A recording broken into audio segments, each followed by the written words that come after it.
Sana on the 18th of September, 1979.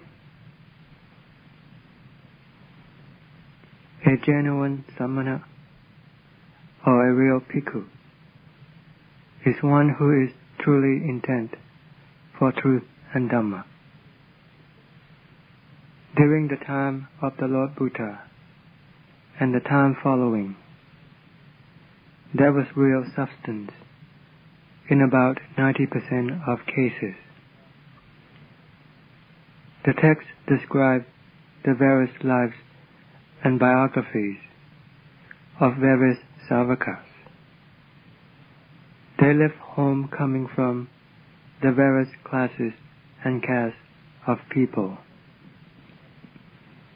But they did not see these things as more important than Dhamma. They were intent on this Dhamma and applied it in their practice. They took this Dhamma as their highest treasured possession. This is true with every savaka. The savakas consisted of every class and caste of people. There were kings and princes, court officials, wealthy men, and merchants, and ordinary people. And there were even the poor and the outcasts. The Lord Buddha did not harbor any aversion for them, for Dhamma does not have any aversion for anyone. It is full of metta, and the hearts of the Lord Buddha and all of the savakas were likewise full to the brim with metta. There was nothing in their hearts that could cause them to have any pride. This snobbery or self-esteem is the work of the kilesas, causing people to become deluded and infatuated with it. All of the savakas had their heart set an intent on Dhamma, and earnestly practiced it following the way, for the sake of truth and Dhamma. Some of them came out from the highest and most refined class of people, from the families of kings. The 4 living requisites for kings were of the highest and most refined quality. When they left home and took the going forth, they did not take along with them their old habits and ways of life. This included the Lord Buddha and many of the savakas who came from kings' families. None of them exhibited their kingly ways, which is just the way of the world. When they left home, they also cast away all the 4 living requisites of kings.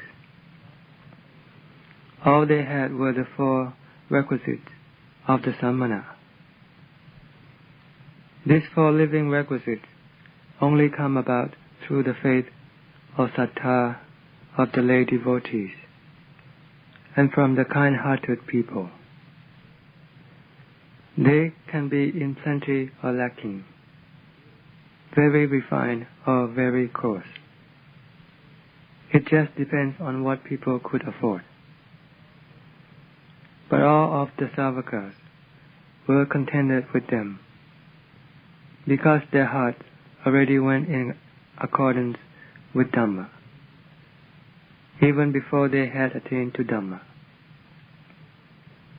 The contrasting difference between that time and this time is like 2 different worlds. It seems as if it is not of the same sasana. For the ordinary people and merchants who had lived a hard life, it was no problem for them. Those who were used to living in luxury and easy circumstances, the kingly life and refined ways of living, had cast away all of these things. They were not concerned for dukkha or hardship. They practiced and followed the way of the samana, the way of the bhikkhu, taking it as their basis of heart. They had totally left their worldly ways behind. This is what a real and genuine bhikkhu is like. When one goes out to live in the forests and the hills, there aren't many things that one can take with one to provide one with ease and comfort, like the kinds of comforts the world is used to. Things have to go according to what is available. I used to wander in the hills and forests myself, and I have had some experience of this way of life, so I know what it is like. People give the things that they have, the things that they use, and the things that they eat, following their faith and conviction. And I have some knowledge of this.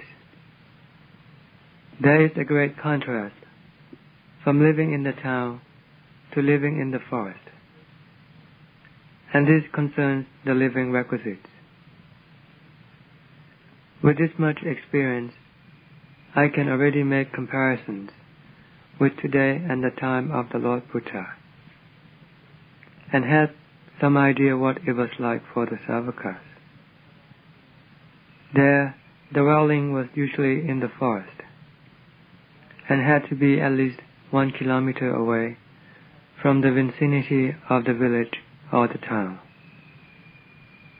Or they could be living along the hillsides, or in caves, or by the cliffs. How could they find any ease and comfort from these places? Their hearts, however, were already going in accordance with Dhamma, even before they had attained to Dhamma.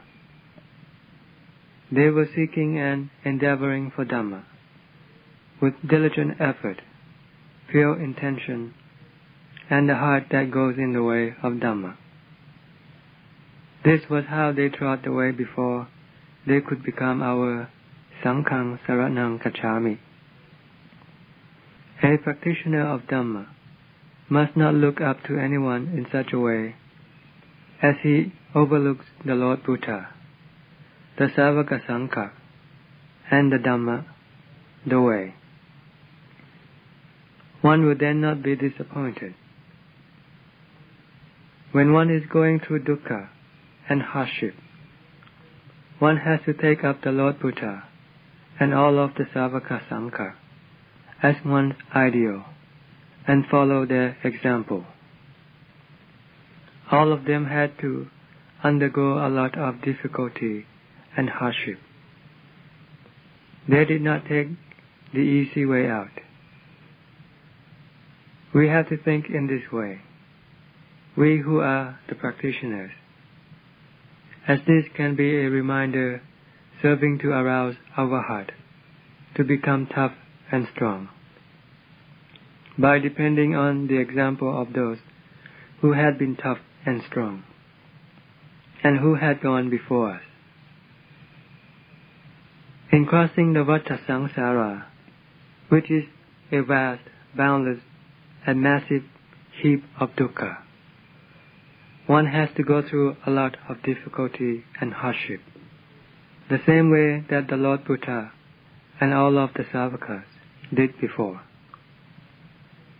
They encountered a lot of dukkha and torment, and this was especially severe for those who came from the most high and refined classes, much more so than for the merchants and ordinary people who had already been through a lot of hardship before going forth. People are not the same as they come from different backgrounds and different ways of life.